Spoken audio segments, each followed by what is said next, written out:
In the shadowy corners of animation history lie rumors of content so disturbing that media companies have erased all evidence of their existence. Among these legends, perhaps none are as persistent as the tales of the Forbidden Four, a collection of Warner Bros. Animated episodes allegedly created in the late 1990s as part of a classified psychological research initiative. According to those who claim knowledge of these lost episodes, Warner Bros. Animation participated in a clandestine program to test the psychological impact of animated content on viewers, particularly children. The project allegedly involved psychologists, animation directors, and even government agents seeking to understand how visual media could influence mental states and behavior. The 4 episodes offering spanning beloved franchises including Looney Tunes, Animaniacs, Tiny Toon Adventures, and Scooby-Doo reportedly pushed the boundaries of what animation could communicate. Each episode was designed to trigger specific psychological responses: existential dread, forced happiness, mortality awareness, and reality disassociation. While Warner Bros. Has consistently denied the existence of these episodes, the rumors persist through fragmented evidence. Alleged script pages, animation cells, and testimonies from anonymous industry insiders who claim to have worked on these projects. Online communities dedicated to lost media have elevated these stories to near mythological status, with some collectors claiming to possess fragments of these forbidden broadcasts. What follows is the compiled theory behind these 4 episodes, a blend of purported facts, animation industry rumors, and the collective paranoia of dedicated fans. Whether you believe these episodes existed or not, the persistence of their legend speaks to our cultural fascination with the hidden, the forbidden, and the potentially dangerous power of the media we consume. Of all the rumored banned episodes, The Missing Frame is the one most frequently cited as having genuine philosophical depth beneath its disturbing content. Allegedly conceived as a meta-commentary on existence itself, this Animaniacs episode supposedly pushed the boundaries of what children's animation could address. According to the legend, the episode begins with Yakko, Wakko, and Dot performing their usual zany antics in Warner Bros. Studio lot. However, approximately 2 minutes in, Yakko stops mid-sentence and looks concerned. He points out that something feels off about their world. The camera pulls back slightly to reveal that the animation cell has a missing corner, a literal hole in their reality. What follows is described as an increasingly surreal journey as the Warner siblings investigate this anomaly. They discover that their entire universe is slowly disintegrating. Buildings in the background disappear between scenes, supporting characters fade away mid-conversation, and even the laws of physics begin to fail. The animation style allegedly shifts throughout the episode, sometimes appearing as traditional cel animation, sometimes as crude pencil tests, and occasionally breaking down into abstract shapes. In one particularly disturbing sequence, the siblings reportedly find a door labeled "Do Not Enter, Reality Maintenance." In progress, when they peek inside, they see animators drawing and erasing their world. The revelation sends Wakko into an existential crisis, while Dot begins frantically trying to fix their reality by drawing missing elements back in with a pencil she pulls from Hammerspace. The episode supposedly takes its darkest turn when the siblings realize they can hear the audience watching them. They begin pleading directly to viewers not to change the channel or turn off the television, as they believe doing so will end their existence. Yakko delivers a monologue about the nature of fictional characters and their dependence on being observed to exist, a concept remarkably similar to quantum observation theories. In the final minutes, the disintegration accelerates and the animation becomes increasingly primitive. The background disappears entirely, leaving the characters floating in white space. The siblings huddle together as parts of their bodies begin to flicker and fade. The episode allegedly ends with a still frame of a hand-drawn note reading, "Please don't forget us, we exist when you remember." Industry insiders who claim knowledge of the episode suggest it was created during a period when several Animaniacs writers were experiencing creative burnout and existential questioning about their work's purpose.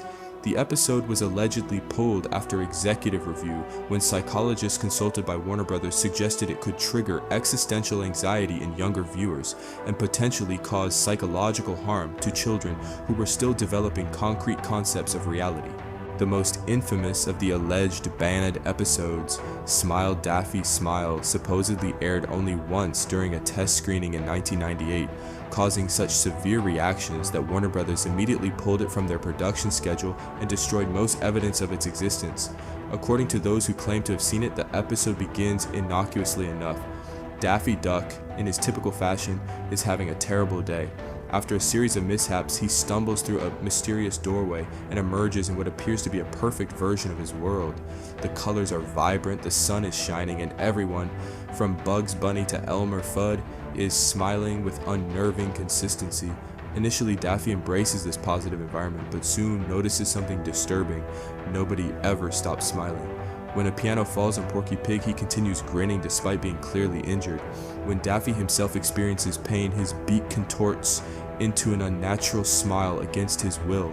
The animation reportedly becomes increasingly distorted throughout the episode, with characters' facial features stretching beyond normal proportions when they express anything other than joy. The episode's most disturbing sequence allegedly occurs when Daffy attempts to escape this forced happiness realm. As he runs toward what appears to be an exit, he witnesses characters who express negative emotions being erased from existence, their bodies dissolving into the background while their smiles remain momentarily suspended in air before disappearing. By the episode's conclusion, Daffy himself begins to disintegrate as his psychological state deteriorates, unable to maintain the perpetual happiness required by this world. In the final scene, Daffy supposedly looks directly at the audience with a grotesquely exaggerated smile and states, "Remember kids, if you're not happy, you don't exist at all," before the screen abruptly cuts to black. Animation experts who propagate this theory point to specific technical elements that allegedly made the episode particularly disturbing. Subliminal frames of distorted faces, sound frequencies designed to induce anxiety, and animation techniques that created an uncanny valley effect when characters smiled. Some conspiracy theorists claim the episode utilized experimental animation techniques developed for psychological warfare programs. The few people who allegedly participated in the test screening reported symptoms ranging from mild discomfort to severe panic attacks. Children in particular were said to have experienced nightmares featuring the smiling people for weeks afterward. One particularly persistent rumor claims that 3 children developed a psychological condition dubbed Daffy syndrome, an intense fear of smiling faces that required extensive therapy to overcome. Perhaps the most controversial of the alleged banned episodes, Dead Bunny Hop, reportedly addressed themes of mortality in a manner wholly inappropriate for its target audience. According to the rumors, this Tiny Toon Adventures episode was developed by a small team of animators working in isolation from the main production staff, possibly as part of a psychological study on how children process concepts of death and afterlife through familiar characters. The episode supposedly begins with a seemingly typical premise: Babs and Buster Bunny planning to attend a school dance. As they drive to Acme University, their car is struck by a truck driven by Montana Max. Instead of the usual cartoon recovery, the scene allegedly cuts abruptly to Babs and Buster regaining consciousness in a grayscale version of Acme Acres, quickly realizing they've died in the accident. What follows is described as an increasingly disturbing journey through an afterlife landscape that combines elements of Dante's Inferno with cartoon physics. The duo encounters distorted versions of their friends, Plucky Duck with his beak sewn shut, Hampton Pig disassembled but still alive, and Dizzy Devil confined in a cage of his own spinning. Each character represents a different aspect of death or mourning. Throughout their journey, Babs and Buster reportedly attempt various cartoon antics to return to the world of the living, but each attempt fails more horrifically than the last. In one sequence, they supposedly find a tunnel leading back to Acme Acres, only to emerge as partially decomposed versions of themselves, causing their living friends to run away in terror. The animation style is said to have gradually transformed throughout the episode, beginning with the typical bright Tiny Toons aesthetic, but progressively incorporating rotoscoping techniques over actual animal carcasses, creating a disturbing jerky quality to the characters' movements. The background music allegedly consisted of backward masked nursery rhymes and distorted carnival themes. In the episode's third act, Babs and Buster supposedly discover a loophole that might allow them to return to life if they can find replacements willing to take their place in the afterlife. This leads to a morally disturbing sequence where they attempt to convince other characters to sacrifice themselves. When this plan fails, they allegedly accept their fate and decide to explore the afterlife together, walking deeper into an increasingly abstract and nightmarish landscape. The final scene reportedly shows Montana Max waking up in a hospital, having survived the crash but now able to see the ghosts of Babs and Buster, who promise to haunt him forever. As they laugh maniacally, their forms distort into something barely recognizable as the screen fades to black. Animation industry veterans who perpetuate this rumor claim the episode was created by a skeleton crew during a production hiatus, possibly without proper oversight. Test screenings allegedly resulted in numerous complaints from parents whose children experienced severe nightmares and developed temporary fears of rabbits. Psychologists consulted after these reactions supposedly condemned the episode for potentially traumatizing children who had recently experienced loss in their families. The final entry in the alleged Forbidden Four is perhaps the most psychologically complex, supposedly targeting an older segment of the Scooby-Doo audience who had grown up with the characters. According to the theory, Shaggy's real trip was developed in the late 1990s as part of a potential adult-oriented reboot of the franchise that was ultimately abandoned.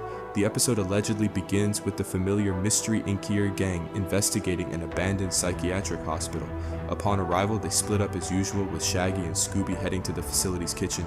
There, Shaggy finds what appears to be an ordinary sandwich, but after eating it, begins experiencing strange effects. The animation supposedly shifts dramatically at this point, utilizing psychedelic techniques reminiscent of 1970s underground animation. As Shaggy's trip intensifies, reality begins to warp around him. Scooby-Doo's appearance fluctuates between his normal form and a more feral, aggressive canine with glowing red eyes. The walls breathe, colors shift beyond their normal spectrum, and Shaggy experiences time dilation where seconds feel like hours.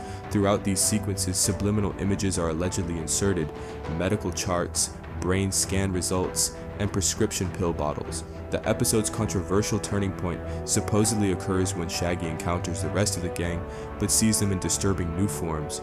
Velma without a face, just blank skin where her features should be, Fred as a towering authority figure in a doctor's coat, and Daphne as a nurse recording his every word and action. They inform Shaggy that he needs to take his medication, which he refuses, leading to a chase sequence through increasingly impossible architecture. As the narrative progresses, reality allegedly fractures further, with scenes intermittently cutting to a starkly lit hospital room where a disheveled, older Shaggy is strapped to a bed, suggesting that the entire Scooby-Doo universe might be a complex hallucination. These hospital scenes are reportedly animated in a hyper-realistic style, contrasting sharply with the cartoon segments. In the episode's climax, Shaggy supposedly confronts a doctor who explains that Norville Rogers, Captain Shaggy's real name, has been institutionalized for years, suffering from schizophrenic hallucinations in which he imagines solving mysteries with a talking dog and friends. The mystery machine is revealed to be the hospital's transport van, and each monster they've unmasked represents different orderlies and doctors who have treated him. The final scene allegedly shows Shaggy accepting his medication, causing the colorful Scooby-Doo world to dissolve around him. As reality settles into the drab hospital setting, Shaggy notices a large dog resembling Scooby being walked past his door by an orderly. The dog glances at him and whispers "row, row, row" before disappearing from view, leaving the true nature of reality ambiguous as the screen fades to black. Industry rumors suggest this episode was designed to explore themes of mental illness and perception, possibly intended for a one-time special broadcast targeting the original Scooby-Doo audience who had since reached adulthood. The project was allegedly shelved after Warner Bros. Executives determined it would damage the franchise's family-friendly image and potentially trigger those with mental health conditions.